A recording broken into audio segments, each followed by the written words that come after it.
Buatlah perbandingan antara konsep pendidik sebagai transmitter of knowledge dan sebagai learning facilitator. Mana yang lebih relevan saat ini? Jelaskan alasannya. Terima kasih, izinkan saya memulai dengan pertanyaan sederhana. Kalau kita bayangkan, guru itu seperti apa? Apakah seperti radio yang memancarkan informasinya satu arah, atau seperti Google Maps yang memandu siswanya menemukan jalan mereka sendiri? Nah, dua peran guru ini sebetulnya sudah lama diperdebatkan. Yang pertama, guru sebagai transmitter of knowledge atau penyampai pengetahuan. Di sini guru dianggap sebagai sumber utama ilmu. Jadi tugasnya itu mentransfer informasi ke siswa. Gurunya itu aktif ngomong, aktif berbicara aja. Siswanya itu duduk, dengar, terus catat. Metodenya itu seperti ceramah, hafalan, ulangan. Jadi ini model lama, sudah ada sejak zaman dulu. Dan yang kedua, guru itu sebagai learning facilitator atau fasilitator pembelajaran. Di sini guru tuh lebih seperti pelatih atau pemandu. Jadi di sini siswanya yang aktif, guru cuma ngarahin, bantu dan kasih support dukungan. Fokusnya bukan ngasih semua jawaban, tapi ngajarin siswa caranya berpikir, cara tahu cara mereka sendiri, cara self masalahnya gimana. Kalau ditanya mana yang lebih relevan sekarang, jelas yang kedua, learning facilitator. Dan saya punya alasan yang kuat. Kenapa yang pertama? Karena zaman sudah berubah total. Sekarang siswa tinggal buka HP, ketik di Google, atau tinggal tanya di ChatGPT, Gemini. Jadi semua informasi itu ada. Kalau guru cuma jadi penyampai informasi, ya untuk apa gitu? Kan bisa diganti nih sama Google, sama Gemini. Guru sekarang itu harus lebih dari itu. Harus ngajarin siswa cara memilih informasi mana yang benar, terus cara berpikir kritis, cara pakai pengetahuan itu dengan bijak bagaimana. Dan yang kedua, siswa zaman sekarang itu butuh skill yang beda. Dunia kerja sekarang tuh nggak cuma butuh orang yang hafalannya banyak, tapi butuh orang yang kreatif, bisa kerjasama, bisa solve masalah kompleksnya, bisa menyelesainya gitu. Nah, skill-skill ini nggak bisa kita dapetin kalau siswa itu cuma duduk diam dengerin guru. Mereka tuh harus praktek langsung, diskusi, eksperimen, trial and error gimana, uji cobanya gitu. Jadi semua butuh guru yang jadi fasilitator, bukan cuma penceramah aja. Dan yang ketiga, ada bukti risetnya. Peneliti bernama John Hattie melakukan studi besar-besaran terhadap jutaan siswa di seluruh dunia. Dia menemukan bahwa metode pembelajaran yang berpusat pada siswa itu, di mana guru jadi fasilitator itu hasilnya jauh lebih bagus dibanding metode guru yang ngomong cuma satu arah aja. Jadi siswa itu lebih paham, lebih ingat, dan lebih bisa aplikasikan ilmunya. Dan alasannya keempat, ini sesuai dengan kurikulum merdeka kita. Kurikulum merdeka dari Kemendikbud jelas-jelas menekankan pembelajarannya itu harus berpusat pada siswa. Jadi guru harus jadi fasilitator yang menciptakan pembelajaran sesuai kebutuhan masing-masing siswa. Jadi ini bukan cuma teori-teori aja. Ini sudah jadi kebijakan resmi pendidikan di Indonesia, pendidikan kita. Jadi kesimpulannya, peran guru sebagai fasilitator tuh bukan cuma lebih relevan, tapi memang satu-satunya pilihan yang masuk akal di zaman sekarang. Karena siswa butuh yang siswa butuhkan sekarang tuh bukan guru yang pintar ngomong aja, tapi guru yang pintar mendengarkan, pintar membimbing dan menginspirasi mereka untuk terus belajar sepanjang hayat. Ini tuh yang bisa saya sampaikan. Terima kasih. Berikanlah contoh nyata suatu kasus yang pernah Anda ketahui, baik secara langsung maupun tidak langsung, di mana lingkungan pendidikan justru menghambat perkembangan peserta didik. Analisis faktor penyebab serta akibatnya, sertakan sumbernya. Izinkan saya menyampaikan satu contoh kasus nyata di dunia pendidikan yang justru menghambat perkembangan siswa, bukan mendukungnya. Contoh kasusnya itu pada awal tahun 2025, netizen publik di Indonesia dikejutkan oleh sebuah video viral dari sebuah SD swasta di Medan. Dalam video tersebut, seorang siswa dihukum belajar di lantai kelasnya hanya karena orang tuanya menunggak SPP selama 3 bulan. Sementara teman-temannya duduk di bangku. Jadi si anak ini dipaksa duduk di lantai depan dan menerima kalimat yang sangat menyakitkan dari gurunya. Ibunya itu bilang lagi nih, kamu bayar SPP dulu baru boleh duduk di bangku. Jika kita melihat ini dari perspektif pendidikan dasar, khususnya perkembangan anak usia SD, kita jelas sekali bahwa hukuman ini tidak mendidik gitu, tapi melukai. Pertama, dari sisi psikologis, hukuman ini menimbulkan trauma dan rasa malu yang mendalam bagi si anak ini. Jadi anak ini harusnya anak usia SD sedang berada pada fase pembentukan konsep diri dan harga diri. Ketika ia dipermalukan di depan kelasnya, yang tertanam itu bukan pelajaran tanggung jawab, melainkan keyakinan bahwa dirinya itu lebih rendah dari teman-temannya. Hal ini sangat berbahaya bagi perkembangan sosial emosional sang anak. Dan yang kedua, dari sisi keadilan pendidikan, telah menghukum pihak yang salah, pihak korban. Anak ini tidak pernah memilih untuk lahir dalam kondisi ekonomi tertentu. Jadi ketika masalah ekonomi keluarga dibebankan kepada anak melalui hukuman, sekolah telah gagal menjalankan fungsinya sebagai lembaga yang melindungi hak belajar setiap peserta didik.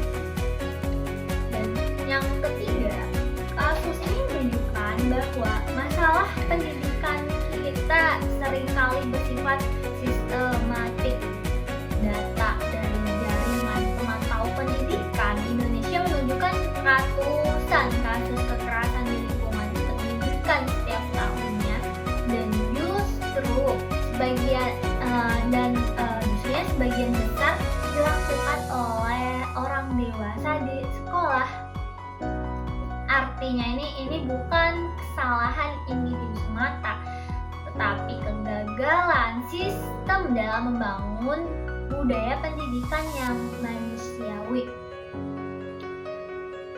Kasus serupa juga pernah terjadi pada seorang anaknya jenius gitu di Sidoarjo yang dilarang mengikuti ujian nasional karena usianya belum memenuhi syarat administrasi.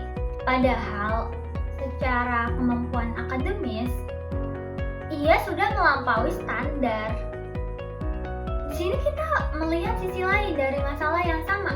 Pendidikan yang terlalu kaku lebih mementingkan aturan daripada kebutuhan dan potensi anak. Jadi kita sebagai mahasiswa PGSD, saya melihat dua kasus ini sebagai cerminan paradok pendidikan kita. Sekolah yang seharusnya menjadi tempat yang memerdekakan, namun justru berubah menjadi ruang yang menekankan, baik karena kemiskinan maupun karena birokrasi.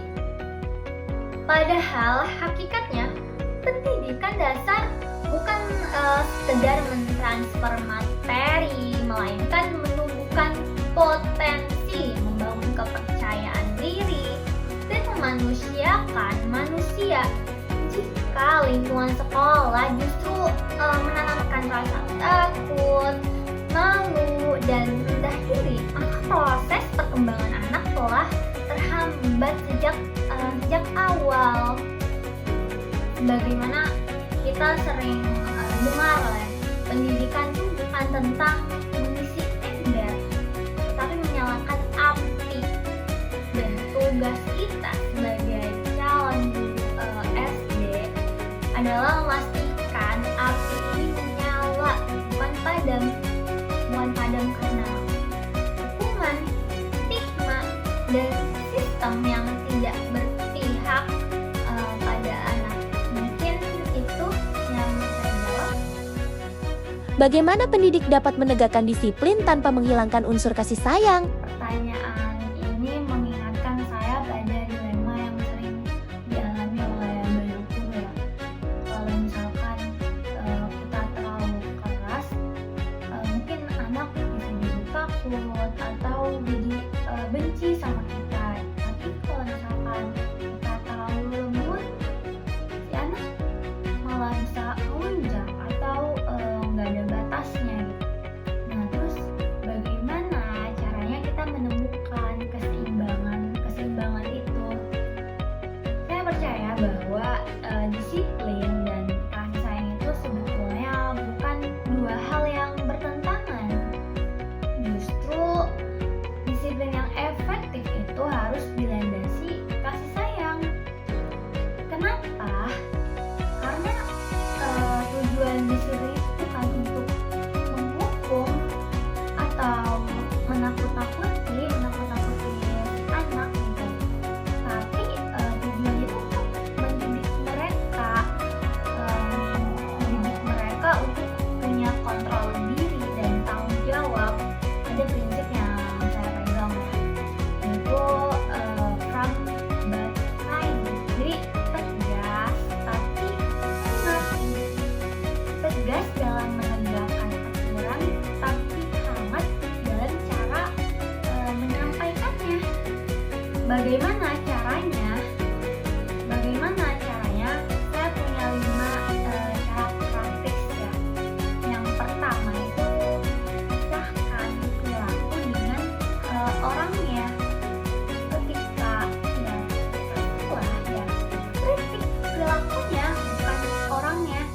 Jangan bilang kayak gini, kayak misalkan kamu nih ya bandel ya, kamu nih ya nakal ya. Tapi bilang kayak gini, perbuatan tadi tidak baik ya, perbuatan tadi itu salah ya. Jadi ini nih penting supaya anak tahu bahwa kita tuh tetap sayang sama dia. Cuma kita tuh nggak setuju sama perilakunya, sama perbuatannya. Dan yang kedua kita kasih konsekuensinya yang logis, bukan hukuman yang aneh-aneh. Misalnya kalau misalkan ya anak-anak mencoret-coret meja, ya konsekuensinya ya dia harus bersihin mejanya kan, bukan disuruh push up atau lari keliling-keliling lapangan yang gak ada hubungannya sama sekali. Jadi konsekuensi yang logis itu mendidik, karena anak belajar nih tanggung jawab dari perbuatannya. Dan yang ketiga, dengarkan dulu sebelum menghukum. Jadi itu sering kali kalau misalkan anak berbuat salah, seringkali tuh anak-anak tuh berbuat salah ya karena ada alasan tertentu, ada alasan dibaliknya. Mungkin kalau misalkan dia telat karena orang tuanya sakit, terus mungkin dia nggak ngerjain PR karena dia habis bantuin orang tuanya jualan gitu. Jadi dengan kita mendengarkan terlebih dahulu, kita tunjukin bahwa kita tuh peduli dan kita tuh kita tuh sayang sama mereka. Kita bisa kasih solusinya yang lebih tepat.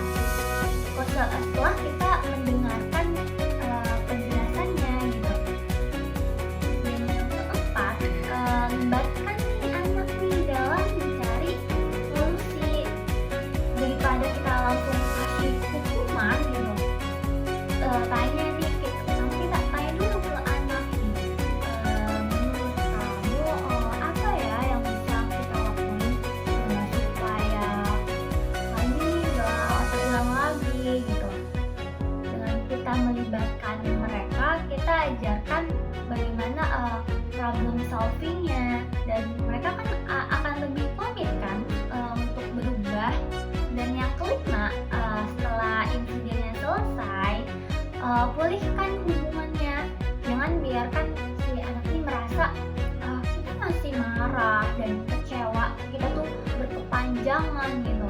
Jadi setelah si anak ini nerima konsekuensinya, pastikan kita tunjukkan bahwa kita tuh udah move on, kita tuh udah move on gitu. Kita tuh masih tetap sayang sama dia. Mungkin kita bisa aja dengan kasih senyuman sama dia, terus misalkan kita kasih tepuk bahu ke dia gitu, atau kata-kata besok kita coba lagi ya, ibu yakin kalau misalkan kamu tuh bisa gitu. Saya kasih contoh nyatanya ya, misalnya ada nih si anak, seorang siswa yang sering ganggu temennya saat belajar, bercanda terus gitu. Terus daripada kita langsung marah-marah gitu ya, ke si anaknya, mungkin kita bisa pertama kita ajak obrol dulu nih, ajak obrol empat mata dulu nih, empat mata sama si anak. Kita bilang lagi nih, ibu lihat kamu sering bercanda ya di kelas. Terus kita tanya, apa ada yang bikin kamu bosan, atau ini kayaknya banyak energi ya yang perlu disalurin ya gitu. Terus kedua, jelaskan nih dampaknya dengan lembut. Kita jelasin nih pelan-pelan kayak dengan lembut. Tahu nggak, waktu kamu bercanda tadi, teman-teman kamu nih yang lagi fokus itu jadi terganggu loh gitu. Terus ibu yakin kamu tuh nggak bermaksud jahat, Kak. Ibu yakin kamu tuh nggak bermaksud jahat. Jadi itu nggak kita jelasin gitu. Terus yang ketiga, kita cari solusinya bareng-bareng gitu. Misalkan kita bilang ke dia ini, gimana kalau misalkan energi kamu ini kita salurin aja. Kamu jadi MC kelas ya, nanti kita bikin ice breaking ya gitu, jadi sebelum belajar gitu. Tapi saat pelajaran inti kita fokus bareng-bareng ya, deal ya gitu. Dan yang keempat, tetap tegas. Kalau misalkan dia melanggar lagi, kita bilang lagi nih, tadi kan kita sudah sepakat ya, kalau misalkan kamu ganggu lagi, sekarang kamu harus duduk ya di depan dulu seminggu. Tapi ibu yakin kalau misalkan minggu depannya kamu bakalan bisa kontrol diri gitu. Saya mau tutup dengan pemikiran ini. Anak itu perlu tahu bahwa kita menegakkan aturan bukan karena kita berkuasa gitu, tapi karena kita peduli pada masa depan mereka. Jadi mereka perlu merasakan bahwa di balik ketegasan kita ada kehangatan di balik konsekuensinya yang kita berikan. Terus itu tuh ada niat baiknya gitu loh. Dan di balik semua aturan itu ada kasih sayang, ada kasih sayang yang tulus loh gitu. Kalau anaknya udah merasakan itu, mereka kan lebih mudah untuk menerima disiplin. Bahkan mereka akan lebih menghargai. Mungkin itu yang bisa saya jelaskan. Menurut pandangan Anda, apakah paradigma pendidikan Islam kontribusi terhadap pembentukan etika peserta didik di sekolah? Contoh penerapannya seperti apa? Kalau ditanya, apakah pendidikan Islam berkontribusi terhadap pembentukan etika siswa? Jawaban saya sangat jelas, iya, sangat berkontribusi, bahkan menjadi fondasi utama. Kenapa saya yakin? Karena pendidikan Islam itu tidak hanya mengajarkan anak untuk pintar secara akademik aja gitu, tetapi yang lebih penting, yang lebih utama itu adalah membentuk manusia yang berakhlak mulia. Dalam Islam ada istilah akhlakul karimah, dan inilah tujuan tertinggi dari pendidikan. Bahkan Rasulullah SAW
kuat saat menghadapi godaan atau dilema moral, misalnya saat ditawari menyontek atau berbohong demi keuntungan sesaat. Yang kedua itu adalah motivasi internal yang kuat.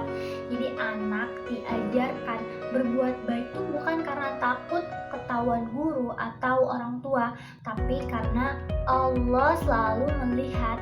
Inilah konsep yang disebut dengan muraqabah. Jadi kesadaran bahwa kita diawasi oleh Sang Pencipta. Jadi hasilnya ya anak jadi jujur meski tidak ada yang mengawasi. Ia mengembalikan uang kembalian yang lebih dari warung, bukan karena takut dihukum, tapi karena imannya pada yaumul hisab, itu hari pertanggungjawaban. Dan yang ketiga itu adalah konsep ihsan, itu melakukan segala sesuatu dengan kesadaran penuh, seolah-olah kita melihat Allah. Jadi ini nih melihat anak untuk tidak asal-asalan, baik saat belajar, berinteraksi dengan teman, atau bahkan membersihkan kelas. Dia memberikan yang terbaik gitu, bukan demi ujian semata ya, tetapi karena kesadaran spiritual yang mendalam. Terus bagaimana penerapannya di lapangan? Saya ambil contoh nyatanya dari beberapa sekolahan Islam terpadu ya. Yang pertama itu sholat zuhur berjamaah. Tidak hanya ritual, tapi melatih disiplin waktu, terus kerapihan barisan yang menghargai hak orang lain, dan kehusuan yang melatih kontrol diri. Dan contoh yang kedua itu ada sekolah yang menerapkan kantin jujur. Jadi itu tanpa ada yang menjaga. Jadi siswa ambil makanan lalu membayar sendiri di kotak transparan. Data menunjukkan tingkat kejujurannya mencapai 94%, jauh di atas rata-rata sekolah umum. Dan contoh yang ketiga itu adalah program 1 minggu 1 kebaikan yang mengajak siswa merefleksi, apakah aku melakukan kebaikan ini seolah-olah Allah melihatku. Ya, inilah internalisasi etika yang sesungguhnya. Tentunya kontribusi ini tidak otomatis terjadi hanya karena label sekolah Islam gitu. Ini butuh konsistensi guru yang menjadi teladan nyata. Jadi uswah hasanah, jadi kurikulum yang mengintegrasikan nilai dalam setiap aktivitas dan sinergi dengan keluarga. Tapi ketika semua unsur ini hadir, pendidikan Islam terbukti membentuk generasi yang tidak hanya cerdas, tapi juga jujur, peduli, dan tanggung jawab, baik di hadapan manusia maupun di hadapan Allah SWT. Demikian mungkin itu yang bisa saya sampaikan. Kritisi pandangan yang menganggap pendidikan hanya sebagai proses transfer pengetahuan, dan apakah pendidikan dapat mengubah hakikat manusia? Mengapa? Saya mau mulai dengan pernyataan tegas. Pandangan yang menganggap pendidikan cuma transfer pengetahuan itu salah besar, bahkan berbahaya. Kenapa saya bilang ini salah? Ada beberapa alasan. Yang pertama, pandangan ini menganggap anak seperti botol kosong yang tinggal diisi. Padahal kenyataannya anak itu bukan belajar pasif. Mereka punya pikiran sendiri, pengalaman sendiri, dan cara memahaminya sendiri. Peneliti seperti Paget sudah membuktikan bahwa anak ini tuh membangun pengetahuannya sendiri, bukan sekedar menerima. Yang kedua, pandangan ini mereduksi kompleksitas manusia. Manusia itu kompleks, ada sisi emosi, kreativitas, spiritual, sosial. Kalau semisal pendidikan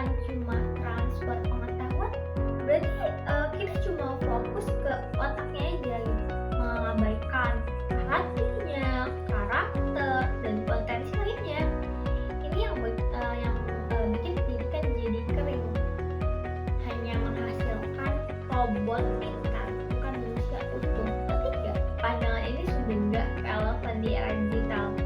Sekarang siswa bisa menerima akses informasi apa aja lewat Google, lewat ChatGPT, lewat YouTube. Kalau guru cuma jadi penyampai informasi yang awal saya bilang itu, yang nggak jadi guru aja cukup tinggal internet gitu.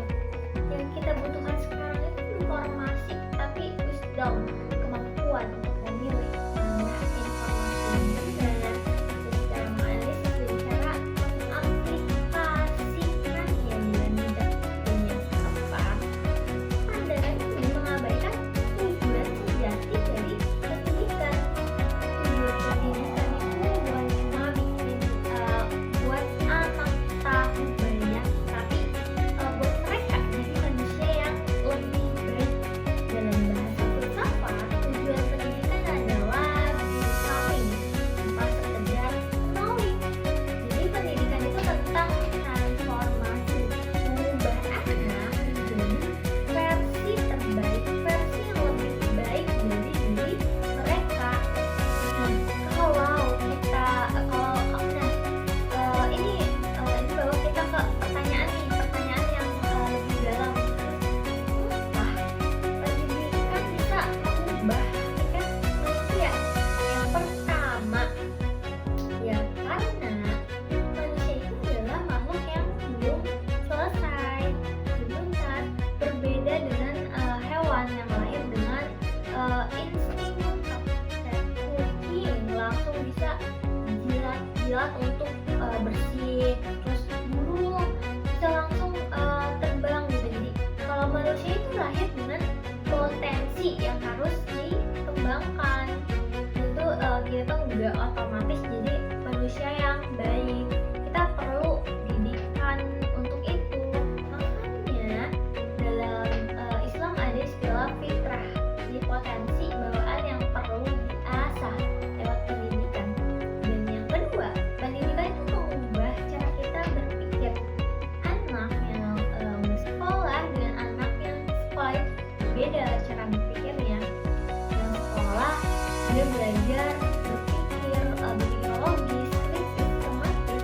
Jadi mereka tuh belajar menganalisis masalah, terus mencari solusi, membuat keputusan berdasarkan data. Ini bukan cuma tambahan pengetahuan. Kalau ini perubahan fundamental dalam cara otak bekerja. Dan yang ketiga, pendidikan membentuk karakter dan nilai. Anak yang dididik dengan nilai kejujuran akan menjadi orang yang dididik dengan empati akan jadi orang yang mandiri. Yang dididik dengan semangat belajar akan jadi pembelajar sepanjang hidupnya. Ini perubahan pada level identitas, siapa kita sebagai manusia. Dan yang keempat, pendidikan membuka wawasan dan mengubah worldview. Orang yang belajar ekonomi mulai melihat dunia dalam kacamata supply demand. Yang belajar sosiologi mulai belajar struktur ketidakadilan. Terus yang belajar filsafat, dia mulai mempertanyakan segala sesuatu. Jadi pendidikan itu gak cuma ngasih informasi, tapi mengubah kacamata yang kita pakai untuk melihat realitas. Dan yang kelima, dan ini yang paling penting, jadi pendidikan itu membedakan kita dari hewan. Hewan itu hidupnya berdasarkan insting, manusia berdasarkan akal dan nilai. Tapi akal dan nilai itu gak datang secara otomatis, secara tiba-tiba. Jadi harus dikembangkan lewat yang namanya pendidikan. Dalam Al-Quran disebutkan bahwa manusia itu gak menggunakan akalnya itu seperti binatang ternak, bahkan lebih sesat. Artinya pendidikan itulah yang benar-benar memanusiakan kita. Seperti ilustrasinya, misalkan ada dua anak lahir dengan IQ yang sama, kemampuan fisik yang sama. Yang satu dapat pendidikan yang baik,